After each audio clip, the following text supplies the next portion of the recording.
चल जाओ। नमस्कार दोस्तों, तो मैं आपके बीच आ गया हूँ एक बहुत ही खूबसूरत पौधा लेकर। ये एक फाइकस प्रजाति का पौधा है।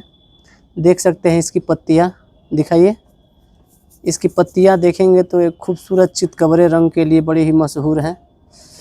लोग इसको अलग अलग नाम से पुकारते हैं।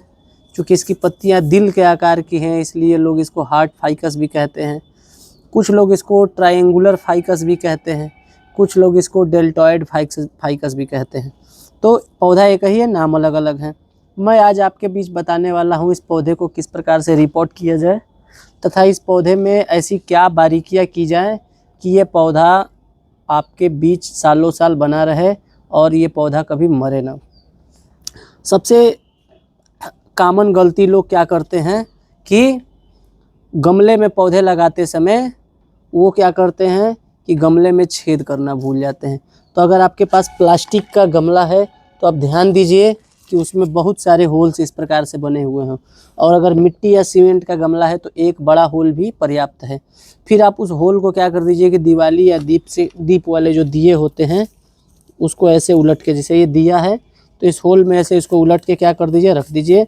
फिर कुछ इसमें रेत वगैरह डाल दीजिए ताकि ये ड्रेनेज सिस्टम को बनाए रखें। अच्छा, जुड़े रहिएगा, मैं लास्ट में बताऊंगा इससे एक बहुत ही महत्वपूर्ण जानकारी जो कोई नहीं बताएगा और जो सबसे महत्वपूर्ण है। कोई माली आपको नहीं बताएगा इस जानकारी को। तो आइए हम इसको रिपोर्ट करते हैं। तो बहुत लोग क्या करते हैं कि ब्लेड से यहाँ से इसको कट कर देंगे, फाड़ देंगे, लेकिन मैं दोस्तों फाड़ता नहीं हूँ।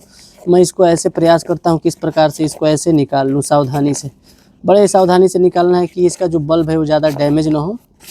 तो चलिए, हमने इसको निकाल लिया। अब मैं इसमें कोई दूसरा पौधा लगाऊंगा तो मैं इसको रख लेता हूँ। फिर आपको क्या करना है कि आपको देखना है कि वाह कितनी बुरी मिट्टी में इसने लगाया है, चिकनी मिट्टी में लगाया है इसने इस पौधे को। अगर जो नए गार्डनर होते हैं वो क्या करते हैं, इस प्रकार के ही मिट्टी में ले आके उसको ऐसे ही रिपोर्ट कर देंगे और फिर कहते हैं कि मेरा पौधा तो चलता ही नहीं है, सूख जाता है।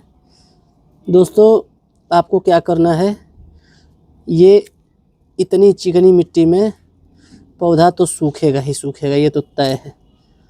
और इतना इन्होंने खाद का इस्तेमाल किया हुआ है कि ये मिट्टी की जितनी उर्वरक शक्ति है सब नष्ट हो चुकी है। तो मैं इसके थोड़े से रूट बल्ब को छोड़कर यहाँ से सारी मिट्टी हटा लूँगा, कुछ इस प्रकार से आप देख रहे हैं। ये मैंने मिट्टी हटा ली, थोड़ा सा मैंने छोड़ दिया। सारा इसको बेयर नहीं करना है, पूरा इसकी जड़ों को नंगा नहीं करना है। इतनी कुछ मिट्टियाँ छोड़ दीजिए। और मिट्टी इसकी रखनी कैसी है तो आप देख सकते हैं, मिट्टी एकदम भुरभुरी। 40 to 50% आप गार्डन सॉइल लीजिए, साधारण मिट्टी। उसमें 30% आप डाल दीजिए, अगर आपके पास हो धान की भूसी, राइस हस्क, वो डाल दीजिए आप। अगर आपके पास नहीं है तो कोकोपीट इस्तेमाल कर सकते हैं, परलाइट इस्तेमाल कर सकते हैं। चूँकि मेरे यहाँ उतना फंड है नहीं, इसलिए मैं सस्ता और बेटर जुगाड़ इस्तेमाल करता हूँ। मैं धान की भूसी यूज करता हूँ। धान की भूसी का क्या लाभ मिलता है कि ये धीरे धीरे सड़ता है और डिकम्पोज होने के बाद ये खुद ही खाद बन जाएगा और मिट्टी को एकदम हल्का बना के रखता है, जिससे पानी एकदम आसानी से जल निकासी बनी रहती है। ड्रेनेज वाटर सिस्टम का जो है परफेक्ट रहता है गमले में, और ये बीच में हवा भी बनाता है, यानी कि एयर को वेंटिलेट करने के लिए भी ये बहुत कारगर साबित होता है। तो मैं अपने सारे पौधों में धान की भूसी इस्तेमाल करता हूँ।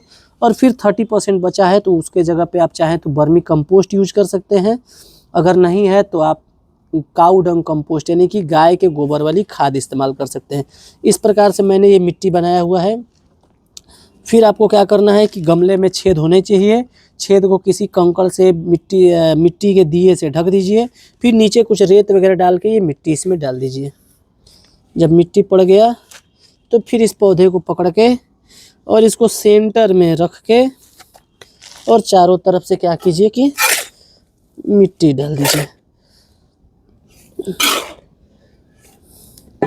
और मिट्टी डालने के बाद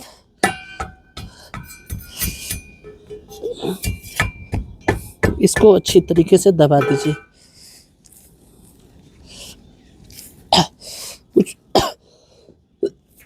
पानी के लिए हमने कुछ यहाँ पे जगह छोड़ दिया। अब ये पौधा आपका लग के तैयार हो गया। पौधा आपका तैयार है। इसको रखना कहाँ है?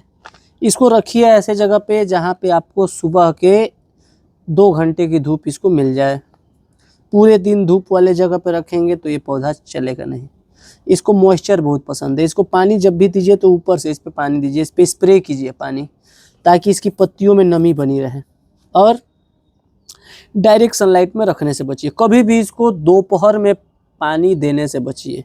कड़ी धूप हो उसके बीच में अगर किसी भी पौधे को, इसी को नहीं, किसी भी पौधे को आप देते हैं तो दोपहर में पानी क्या होता है कि मिट्टी गर्म रहती है और तुरंत पौधा को वो शॉक में लग चला जाता है, पौधा तुरंत पौधे सूख जाते हैं। तो दोपहर में पानी देने से बचना है। कभी भी पानी देना चाहिए तो सुबह दीजिए या सनसेट के बाद दीजिए, यानी कि शाम को सूर्यास्त के बाद। अच्छा, एक उपाय जो इस पे ध्यान रखना है अन्य पौधों से, इसको अपने जगह से बड़ा प्रेम है। यानी इसको आप जहाँ रख दिए उसको वहाँ रख के कुछ दिनों के लिए छोड़ दीजिए। बार बार अगर आप इसके जगह को हटाते हैं तो इसकी दिक्कत शुरू हो जाएगी। क्यों? क्योंकि ये अपने जगह को पहचान लेता है। ये ऐसा पौधा है जो अपने जगह को पहचान लेता है। बार बार इसको रिप्लेस करने से, यहाँ से वहाँ, वहाँ से यहाँ करने से ये बेचारा शौक में चला जाता है और ये अपनी पत्तियाँ गिराने लगेगा। तो आपको ध्यान रखना है कि इसको एक परमानेंट जगह दीजिए जहाँ पे ये हमेशा टिका रहे।